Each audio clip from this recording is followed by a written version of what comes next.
Monkey pox ముప్పు పొంచి ఉందన్న నేపథ్యంలో అప్రమత్తమైంది ప్రభుత్వము. దీనికి మహమ్మారిని ప్రపంచ ఆరోగ్య సంస్థ ప్రపంచ ప్రజారోగ్య అత్యవసర కరోనా మహమ్మారిని చిన్నగా ఇప్పుడే అందరం మర్చిపోతున్నాం కదా, కానీ మళ్ళీ అలాంటి ఇంకో మాయదారి రోగం రాబోతుంది. ఆఫ్రికాలో పుట్టిన మంకీ పాక్స్ అనే అంటువ్యాధి ప్రస్తుతం అందరి గుండెల్లో భయాన్ని పుట్టిస్తుంది. ఎందుకంటే అది ప్రస్తుతం మన పొరుగు శత్రు దేశమైన పాకిస్తాన్కి చేరుకుంది. కాబట్టి ప్రపంచం అంతా కూడా తగిన జాగ్రత్తలు తీసుకోవాలని వరల్డ్ హెల్త్ ఆర్గనైజేషన్ అయితే హెచ్చరికలు జారీ చేసింది. అసలు ఈ మంకీ పాక్స్ని ఎలా గుర్తించాలి, ఎంతవరకు ప్రమాదకరం అనే విషయాన్ని ఇప్పుడు మనం తెలుసుకుందాం. ఈ వ్యాధిని 1970లో మొట్టమొదటిసారిగా ఒక మనిషికి వచ్చింది. ఇది ఎక్కువగా ఆఫ్రికాలో ఉండే మారుమూల గ్రామాల్లో కనిపించింది. ఇది జంతువుల నుంచి మనుషులకు సోకింది. ఆఫ్రికా లాంటి మారుమూల గ్రామాల్లో ఉండడం వల్ల ప్రపంచ శాస్త్రవేత్తలు దీని మీద అంతగా పరిశోధనలు చేయలేదు. అన్ని దేశాలు కూడా లైట్ తీసుకున్నాయి. కానీ 2022లో ప్రపంచవ్యాప్తంగా ఎక్కువ మొత్తంలో ఈ మంకీ పాక్ కేసెస్ అనేవి రావడంతో తగిన చర్యలు పరిశోధనలు చేయాలని ఆఫ్రికా వారు ప్రపంచ దేశ శాస్త్రవేత్తలకు వివరణ ఇచ్చారు. అప్పటి నుంచి దీని పరిశోధనకు 2022 నుంచి ప్రత్యేక నిధులు కూడా కేటాయించారు. గత 2 సంవత్సరాల్లో చాలా రకాల విషయాలు అయితే బయటపడ్డాయి. 2022-23 మధ్య ప్రపంచవ్యాప్తంగా దీని కేసులు ఎక్కువగా నమోదయ్యాయి. ప్రస్తుతం మిడిల్ ఆఫ్రికాలో తీవ్ర స్థాయిలో ఈ వ్యాధి రావడంతో వరల్డ్ హెల్త్ ఆర్గనైజేషన్ ప్రపంచానికి హెచ్చరికలు జారీ చేసింది. అంతే, ఆ టైంలో అన్ని దేశాలు కూడా కలిసి దీనిపై పనిచేయాలని కూడా అతిపెద్ద హెచ్చరిక అయితే జారీ చేసింది.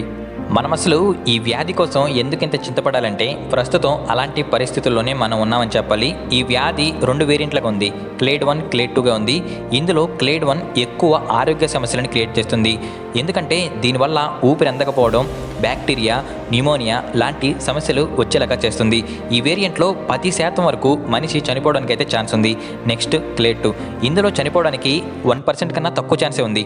కానీ దానివల్ల వచ్చే పొక్కులు, జ్వరం వల్ల పడే బాధ మాత్రం చాలా కష్టంగా ఉంటుంది. ప్రజెంట్ ప్రపంచవ్యాప్తంగా వేరియంట్ 1 అనేది చాలా ఫాస్ట్గా వ్యాపిస్తుంది. బురుండి, కెన్యా, ఉగాండా ఈ దేశాల్లో 100కు పైగా క్లేడ్ 1 వేరియంట్ అయితే గుర్తించారు. 15,000కు పైగా ఇప్పటివరకు మొత్తం కేసులు ఉండగా అందులో 500 మంది వరకు చనిపోయినట్టు నిర్ధారించారు. ఈ వ్యాధి ఎలా సోకుతుందంటే ఒకరి నుంచి ఒకరు పట్టుకోవడం వల్ల, అదేవిధంగా రోగు వాడిన బట్టలు, ముట్టుకున్న వస్తువులను తాగడం వల్ల ఈ వ్యాధి చాలా ఈజీగా స్ప్రెడ్ అవుతుంది.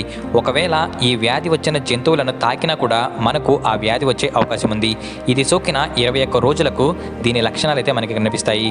అవి ఏంటి అంటే బాడీ అంతా కూడా పొక్కులు, జ్వరం, గొంతంతా కూడా డ్రై అయిపోవడం, బాడీ పెయిన్స్, తలనొప్పి, ఇవన్నీ కూడా మనలోని ఇమ్యూనిటీ పవర్ని బేస్ చేసుకొని ఎఫెక్ట్ అయితే మనకు కనిపిస్తుంది. ప్రపంచ ఆరోగ్య సంస్థ వారు దీనికి తగిన 2 టీకాలను విడుదల చేసింది. కానీ కొన్ని దేశాల్లోని ఆయా ప్రభుత్వ ఆరోగ్య సంస్థలు అయితే కొన్నిటికైతే అనుమతులు ఇంకా ఇవ్వడం లేదని చెప్పాలి. మన పక్క దేశం పాకిస్తాన్లో ప్రస్తుతం చాలా భయాందోళనకు గురవుతుంది. ఆ దేశంలో 3కి ఈ వ్యాధి సోకినట్లు ఆరోగ్య మినిస్ట్రీ అయితే అఫీషియల్గా తెలియజేసింది. ఆగస్టు 3న ఒక 3 వ్యక్తులు సౌదీ నుంచి వచ్చారు. వారికి ఆరోగ్య సమస్యలు రావడంతో చెకప్ చేసి చూస్తే మంకీ పాక్స్ ఉన్నట్లు తేలింది. ఈ విషయాన్ని ఆగస్టు 13న అఫీషియల్గా అనౌన్స్ చేశారు. వెంటనే ఆ 3 సన్నిహితులను, వారి విమానంలో ప్రయాణించిన వారిని కూడా కనిపెట్టి టెస్టులు చేస్తున్నట్లు తెలియజేశారు. ఇంకొక ఇంట్రెస్టింగ్ విషయం ఏంటంటే లాస్ట్ 6 మంత్స్లో పాకిస్తాన్లో 5,000 మంది చనిపోయారు. ఎందుకు ఏంటి అని వివరణ ఎప్పటివరకు ఎవరు ఇవ్వలేదు. పాకిస్తాన్లో మరణాలు డ్రగ్స్ వల్ల, ఆకలి వల్ల వచ్చాయి అని కొన్ని వర్గాలు అయితే చెప్తున్నాయి. 2023లో కూడా 11 మందికి ఈ వ్యాధి వచ్చిందంట. అందులో ఒకరు చనిపోయారని వార్తలు. కానీ పాకిస్తాన్లో చాలా విషయాలు దాచిపెడుతున్నట్లు కనిపిస్తుంది. ఈ 5,000 మరణాల్లో కూడా ఈ వ్యాధి కూడా ఒక కారణమని చెప్తున్నారు. ఈ మంకీ పాక్స్ వచ్చిన వారి లక్షణాల్లో జ్వరం, తలనొప్పి, ఒళ్ళు నొప్పులు, కాళ్ళు, చేతుల మీద దురద, తర్వాత పొక్కులు. దీని యొక్క లక్షణాలు కళ్ళ దగ్గర, నోటి దగ్గర, మల విసర్జన చేసే ప్లేసుల్లో కూడా పొక్కులు వస్తాయని వరల్డ్ హెల్త్ ఆర్గనైజేషన్ అయితే హెచ్చరికలు జారీ చేసింది. బాడీ మీద పొక్కులు వచ్చి ఎరుపు రంగు నుంచి నలుపు రంగుకు మారడం, బాడీ అంతా కూడా దురద. ఈ వ్యాధి వచ్చిన వారికి దగ్గరగా కూడా ఉండకూడదు.